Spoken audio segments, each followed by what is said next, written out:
Phone లో మాట్లాడా? అవును. ఏమన్నారు? రాంగ్ నెంబర్ పెట్టేయమన్నారు. లేకపోతే రమ్మంటారు నీ మోకం తాగలే. ఎక్కడ దొరికేవే నువ్వు? హలో, నేను అప్పటి నుంచే చూస్తున్నాను, ప్రపంచంలో ప్రతి ఒక్కరికి కొన్ని గోల్స్ అంటూ ఉంటాయి. ఇదిగో ఇప్పుడు ఇక్కడ కూర్చున్న వాళ్ళందరికీ కూడా ప్రోగ్రామ్ ని సక్సెస్ఫుల్ గా ఎంజాయ్ చేయాలని ఒక గోల్ ఉంది.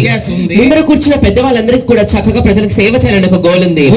అక్కడ కూర్చున్న రక్షక భటులకి ప్రోగ్రామ్ సజావుగా జరిగించాలని ఒక గోల్ ఉంది. నీకేమైనా గోల్స్ ఉన్నాయా? గోల్ లేనోడి జీవితం గోలీ సోడాతో సమానమని మా నాన్న ఎప్పుడు చెప్పాడు. అబ్బా పిచ్చి మోహన్ దాన. అసలు గోల్ లేనోడు నా గోల్ ఏంటో చెప్పమంటావా? ఏంటి? ఒక పెద్ద గది ఉండాలి, ఏసీ ఉండాలి, మొత్తం డబ్బు ఉండాలి.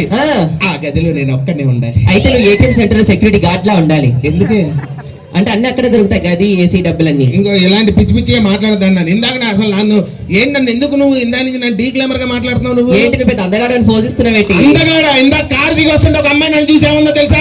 ఏమంది? అయ్యో బాబోయ్ ఏంటి నీ అందం అంది తెలుసా? అయ్యో బాబోయ్ ఏంటి నీ అందం కాదు, అయ్యో బాబోయ్ ఏంటి నీ మందం అనింది. నీకు అలా అర్థమైందా? అంతెందుకు ఇందాక ఒక అమ్మాయి అయితే అక్కడ చూసి ఆత్రేయపురం పూతరేకలాగా ఉన్నామంది. మేడం మీరే చెప్పండి మేడం, వీడు తుప్పటి నినపరేకలా నల్లగా ఉంటాడు, వీడు ఆత్రేయపురం పూతరేకేంటి మేడం? షట్ అప్ వినోదిని, నా సంగతి నీకు తెలియదు. అర్థమైందా? ఏంటి నీకేదో డౌట్ ఉందన్నా ఫస్ట్ అది అడుగు. అవునండి, అందరినీ అడిగాను కానీ ఎవరి దగ్గర సమాధానం లేదు. మీరు చెప్తారా? చెప్తాను. సందేహం అనేది దేహంలో ఉండకూడదని మా గురుగారు చెప్పారు. సరే, ఎప్పుడు చూసినా ఎక్కడ చూసినా ఫైర్ స్టేషన్ ఇలాంటి కుర్రాలే పనిచేస్తూ ఉంటారు. అలాంటి అందమైన అమ్మాయిలు ఎందుకు పనిచేయరు సార్? ఫైర్ స్టేషన్ లో కుర్రాళ్ళే పనిచేస్తారు, అమ్మాయిలు ఎందుకు పనిచేయరు? అదే కానీ డౌట్. అవును, ఆడవాళ్ళకి నిప్పు పెట్టడం తెలుసు కానీ ఆపడం ఎక్కడ తెలుసు? హలో, చాలా గౌరవించి మాట్లాడి, నేను మగవాళ్ళని చాలా గౌరవిస్తాను. మేం మాత్రం ఏమన్నావు? కాదు, మొన్న సుబ్బారావు వస్తే ఏమన్నావు? ఇదిగో నువ్వు మనసులో ఏదో పెట్టుకుని మాట్లాడ చెప్తున్నా. నేను ఎవరైనా సరే మగవాళ్ళని గౌరవిస్తాను. గౌరవిస్తావా? మనం మామూలుగా ఉదయం టిఫిన్ చేసే టైం ఇంటికి వస్తే ఎవరైనా ఏమంటాం? టిఫిన్ చేద్దు కానీ రండి అంటాం. మధ్యాహ్నం భోజనం చేసే టైంలో వస్తే ఏమంటాం? భోజనం చేద్దు కానీ రండి అంటాం. నువ్వు అన్నా సుబ్బారావు రాత్రి నేను పడుకునే టైంలో వచ్చాడు, రండి పడుకుందాం అన్నా. అది అసలు విషయం. చెప్పు. వాడు పారిపోయి ఉంటాడు దెబ్బకి డౌట్ తో.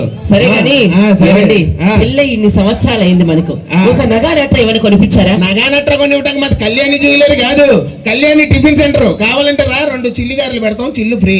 అది మేడం తీసుకెళ్ళు. వీడి పేరేమో శేషు మేడం, నా పేరేమో కీర్తి. పెళ్లి పత్రికలో ఏం కొట్టిస్తారు మేడం? శేషు కీర్తుల వివాహాన్ని కొట్టిస్తారు కదా. వీళ్ళ పుట్టింటోళ్ళు కీర్తి శేషు వివాహాన్ని కొట్టించి వచ్చారు. సచ్చినోడు పెళ్లి కోరుపోతారని ఒక్కరు కూడా రాలేదు. అంటే అది ప్రింటింగ్ మిస్టేక్. మమ్మల్ని ఏం చేయమంటారు? కనీసం వచ్చిన వాళ్ళ కానుకలు ఇస్తారు అంటే కానుకలు హుండీలో వేయండి అని బోర్డు పెట్టించి చచ్చారు. తెచ్చిన కానుకలను హుండీలో వేశారు. ఎక్కడో ఒక వేసారు, పుణ్యం దక్కింది వాళ్ళకి. హలో, కట్నం కిందకి నీకు మా నాన్న అడిగింది ఇచ్చాడు కదా బండి. బండి వీళ్ళ బాబు గురించే చెప్పుకోవాలి. ఏమండే కట్నం కింద ఒక బండి అడిగాను సార్, ఆడపిల్లల తండ్రిని కదా ఇన్స్టాల్మెంట్లు ఇస్తాను అన్నాడు.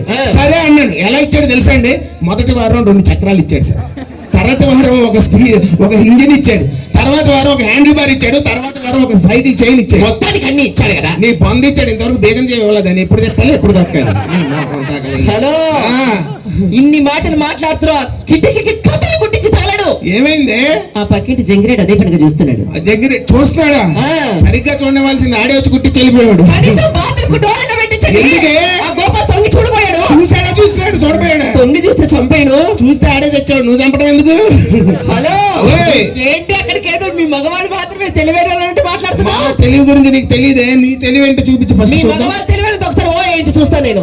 మా తెలివి వాళ్ళు ఓహో కాదు, అసలు నువ్వు అడిగి క్వశ్చన్ నీ తెలివి చూస్తే మీరు తెలివి లేదు అని ప్రూవ్ చేస్తా. ఇప్పుడు చప్పట్లు కొట్టండమ్మా అందరు గట్టిగా. అది చూడు, రైట్. ఇటు పక్క ఉన్నారు, ఇటు పక్క లేరు. మగజాతి ఆనిముత్యాలు గట్టిగా వాళ్ళు మగజాతి ఆనిముత్యాలు. ఇప్పుడు చూడు చెప్తాను. సరే, మీ మగవాళ్ళు తెలివైన అయితే మా వదిన సమక్షంలో క్వశ్చన్ అడుగుతా, చెప్పు. నువ్వు రోడ్డు మీద నడుచుకుంటూ వెళ్తున్నావు, ఒక ధనమన్న మూట ఒక జ్ఞానమన్న మూట ఎదురయ్యాయి. మా ఆడవాళ్ళైతే ధనమన్న మూట తీసుకుంటారు, మీ మగవాళ్ళు ఏం తీసుకుంటారు? జ్ఞానం అనే మూట. మిగిలింది అదే, ఎవరికేది లేదో అదే తీసుకుంటారు కదా. అంటే మాకు జ్ఞానం లేదని. సరే, మాకు తెలివితేటలు చూపిస్తా. అదే రోడ్డు మీద మన ఇద్దరం వెళ్తున్నాం. ఒక 500 రూపాయల నోటు, ఒక 2000 రూపాయల నోటు పడింది. నువ్వైతే తీసుకుంటావు? నేనైతే 500 రూపాయల నోటు తీసుకుంటా. నేనైతే 2 తీసుకుంటా. 2 డబ్బులే పిచ్చి మొహం. అది మగవాళ్ళు తెలివితేటలు. కమాన్ చెప్పండి, మళ్ళీ ప్రూవ్ చేయొద్దు. సరే గానీ ఏ విషయానికి ఆ విషయం చెప్పుకోవాలండి. చెప్పు. ఎప్పుడైనా సరే ఆడవాళ్ళు అంటే భార్యాభర్తలు, భార్య అనేది భర్తలు సగ భాగం అవునా కదా? అవునే, అవునా? నువ్వు ఎప్పుడు మాత్రం సగ భాగమే. అయితే ఇప్పుడు మేము ఏడిస్తే మేము ఏడుస్తాం, మేము నవ్వితే మేము నవ్వుతాం, మేము పైనుంచి దూకితే దోకండి రెండో పెళ్లి చేసుకుంటాం.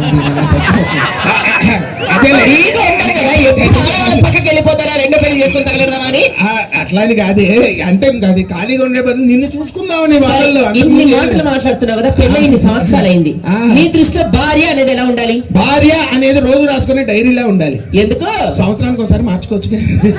నీ దృష్టిలో భర్త అంటే ఎలా ఉండాలి? ఇంకోసారి గట్టిగా అడుగు. నీ దృష్టిలో భర్త అంటే ఎలా ఉండాలి? నా దృష్టిలో భర్త అంటే డైలీ న్యూస్ పేపర్ లా ఉండాలి. ఎందుకు? డైలీ మార్చుకోవచ్చు కదా. Yes. నువ్వు పిచ్చి పిచ్చిగా మాట్లాడు కదా. ఏమండి, ఆఫీస్కి వెళ్తానన్నారు కదా, లంచ్ బాక్స్ లో పెట్టి ఇవ్వమంటారా? ఎందుకే పెన్ డ్రైవ్ లేదు, కాపీ పేస్ట్ అని చెప్పి అదే వేసుకొని తినేస్తాను. నీ మొఖం. సచ్చినోడా. ఆ. సరే, థ్యాంక్ యూ. నచ్చిన ఒక్కసారి గట్టిగా చెప్పండి ప్రతి ఒక్కరు. అది థ్యాంక్ యూ సో మచ్. మరొకసారి ఇంత చక్కటి అవకాశం మాకు కల్పించారు.